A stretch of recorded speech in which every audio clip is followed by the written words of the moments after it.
Welcome back to another MathGuyMan video. This one's on 10-2, evaluating expressions. To this point, we have only been writing our own expressions, taking constants and variables and writing them as expressions, or taking the expressions and writing them in word form. Now we're going to actually start being able to solve a little bit or do some operations to simplify an answer for evaluating expressions. First off, we need to take a look at what exactly it means to evaluate an expression. So to evaluate an expression means to substitute a value in for a variable and find a solution. You can see in this picture, they give us the expression 5x, 5x minus 10.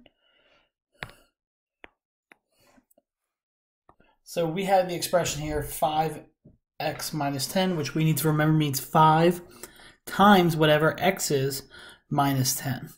To evaluate an expression, we take whatever they tell us they would like us to plug in for the variable. In this case, they want us to plug in 8. So we just take that 8 and we put it in the place of x. So you can see they did that here in the first step.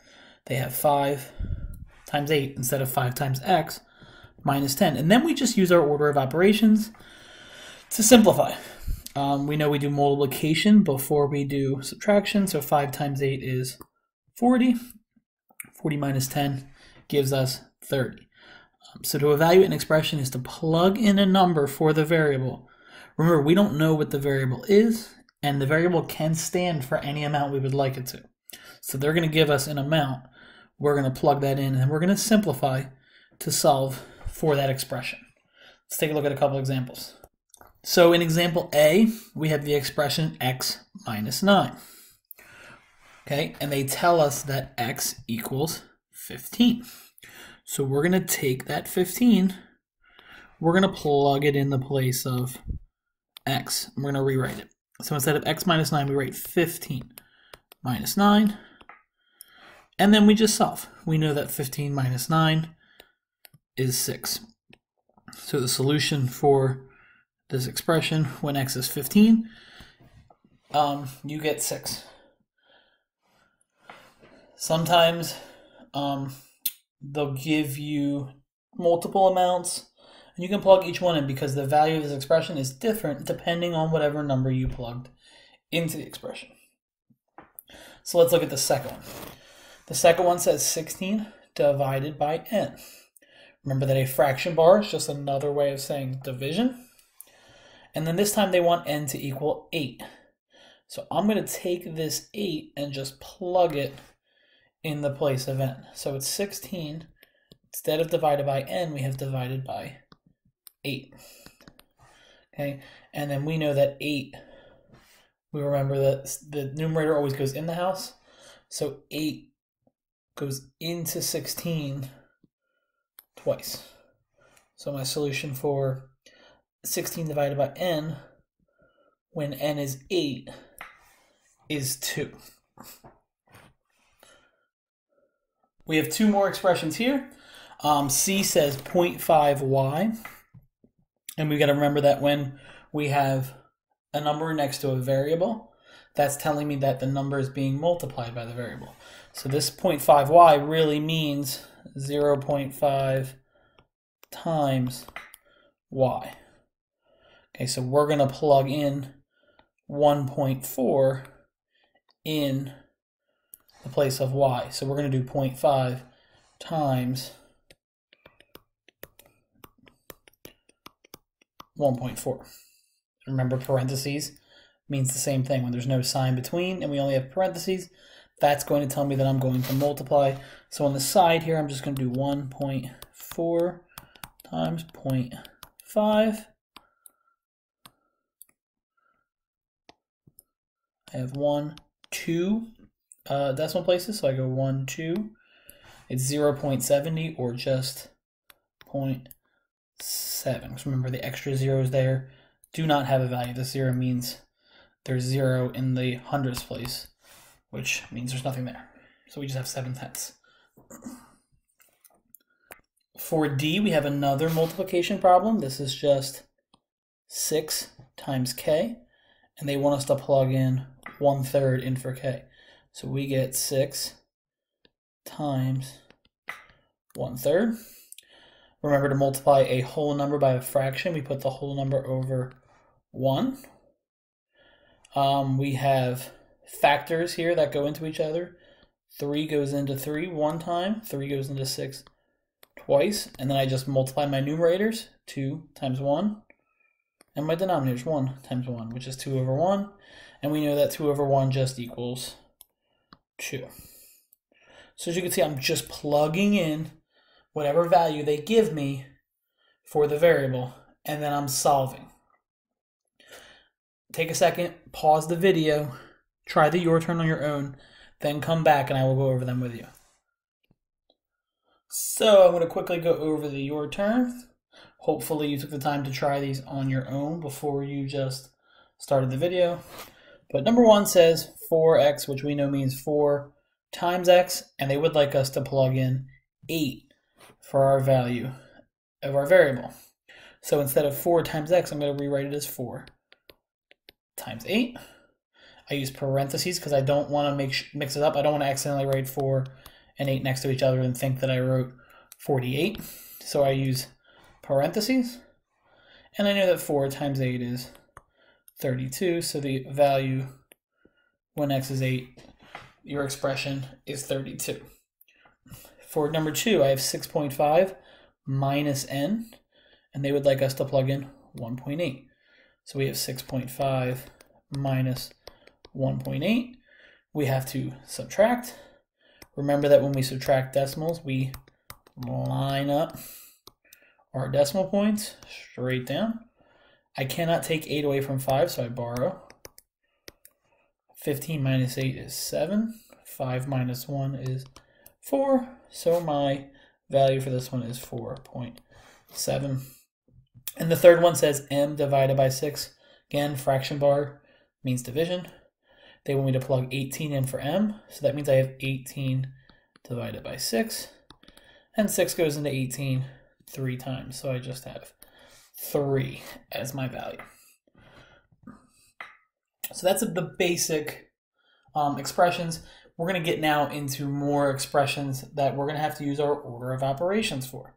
So these expressions have a little more to them. There's a little more than one step that needs to be done in order to solve them. And we're going to use our order of operations to solve them. So our first step is just like in our previous examples. We're going to take whatever they give us for the value of x, and we're going to plug it in the place of x.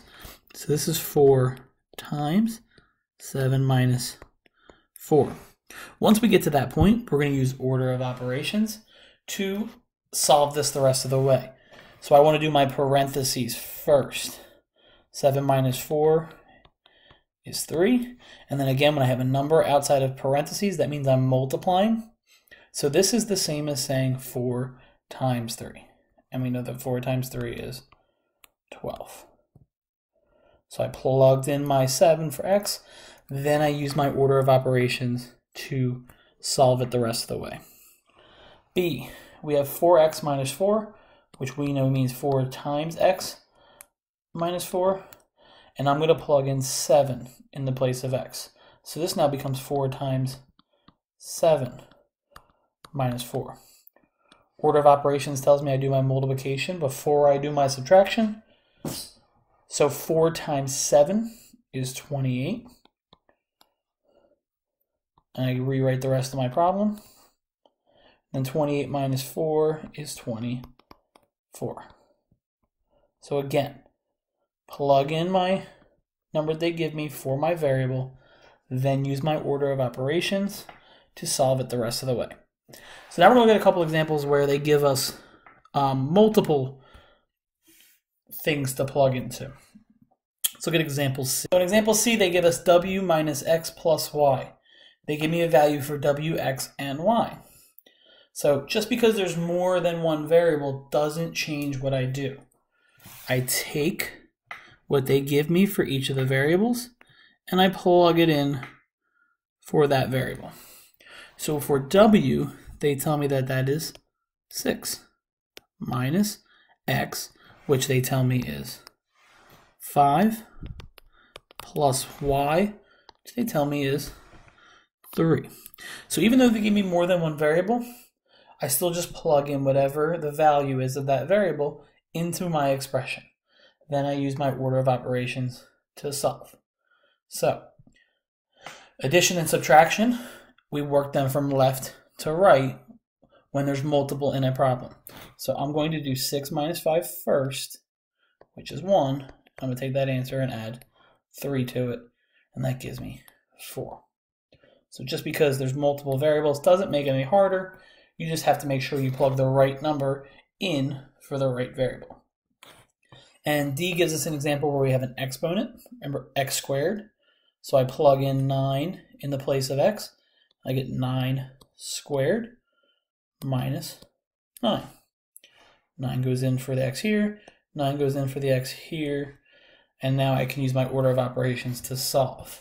Exponents come first. Remember that 9 squared means 9 times 9, not 9 times 2.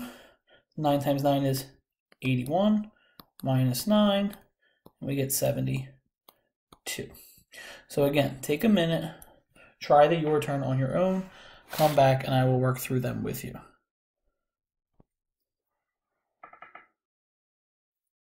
So I'm missing on my notes, but in your notes it does say use n equals 5 for all of these. So I'm going to write that in the left corner so I remember that. So I start the first one and I just plug in 5 for n. Order of operations tells me to do my parentheses first, so I do 5 plus 1 first. That's 6. When I have a number next to parentheses with no sign, that means multiplication. So I'm going to do 3 times 6, which is 18. And I'm finished. That is simplified as far as it can go. The next one. There's a weird space here, but I'm pretty sure that just means 4 times n minus 4 plus 14. So instead of n, I write 5 minus 4 plus 14. Again, parentheses first. 5 minus 4 is 1. And I rewrite the rest of my problem. 4 times 1 is just 4 plus 14. 4 plus 14 is 18. So it happens, my answer is the same for number 4 and number 5. And number 6, this is 6, 5n for n plus 5 squared. So first I do my exponent. 5 squared means 5 times 5, not 5 times 2. So 6 times 5 plus 25. I do my multiplication before I do my addition. 6 times 5 is 30. Rewrite the rest of my problem. 30 plus 25 is 55. So I have 55 for number 6, and I have 18 for number 5. Let's take a look at the next 3. So these ones are a little more difficult. They give us almost all variables, but they do tell us that A equals 3, that B equals 4, and C equals 6. So AB, since there's no sign between them, means A times B. So I plug in 3 for A, 4 for B, and then 6 for C. And I use my order of operations. 3 times 4 first is 12. Bring down my minus 6. 12 minus 6 is 6. So it's no different. I just need to make sure that I know that when I have 2 variables next to each other with no sign, that tells me that I am multiplying. And you'll see that again in the next example. So we have B times C plus 5 times A. Well, B is 4, C is 6, and then we have plus 5 times A, which is 3. So we do our multiplication first, B times C. 4 times 6 is 24. I rewrite the rest of my problem. I do my second multiplication before I do my addition.